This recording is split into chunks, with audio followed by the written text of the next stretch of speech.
আসসালামু আলাইকুম। আমি হাকিম রফিক সরকার। এটা পেঁপে সকলেই চিনে থাকেন।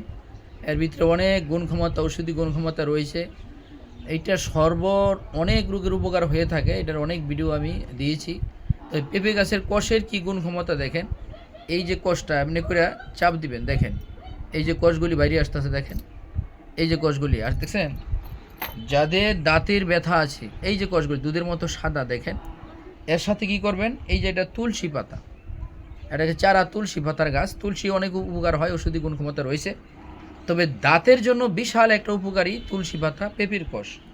এই পাতাটা নেবেন, এখান থেকে দুইটা পাতা নিয়ে এই যে কষটা দেখেন, এই কষটা পাতার ভিতরে নেবেন, এই যে কষটা দেখেন নিয়ে ভালো করে, এই দেখেন কষটা সুন্দর, এই কষটা ভালো করে একটু পাতাটা নরম করে নেবেন। যাদের দাঁতের ব্যথা রয়েছে এবং দাঁতের গোড়া ফুলে আসে এবং পোকা ধরেছে, অনেকের দাঁতের পোকা ফালায়, এমনি ফালাইতে পারবেন।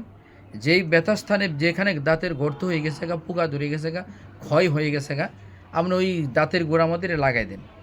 তবে দয়া করে মেহরবানি করে যারা আমার ভিডিওটা দেখছেন একটু সাবস্ক্রাইব করে রাখবেন, আর যারা পেজে দেখছেন তারা একটু শেয়ার করে দিবেন, যাতে আপনার শেয়ারের মাধ্যমে আরেকবার জানতে পারে, বুঝতে পারে। এই পেঁপের গুণের শেষ নাই। এই পেঁপে অনেক উপকার হয়ে থাকে, কিন্তু কষের যে গুণ ক্ষমতা সেটা আমি বলে দিলাম। আপনি এটা কষ্ট আরও অনেক রোগের উপকার হয়ে থাকে, এক ভিডিও সব বলা সম্ভব না। আপনি দাঁতের ব্যথা স্থানে লাগাই দিবেন।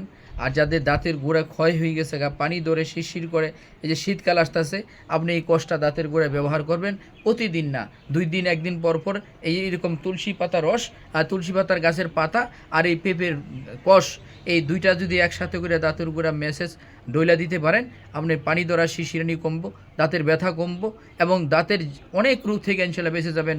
বাকিটা কমেন্টে যোগাযোগ করে জেনে নেবেন। এই বলে শেষ করলাম। আসসালামু আলাইকুম ওয়া রাহমাতুল্লাহি ওয়া বারাকাতুহু।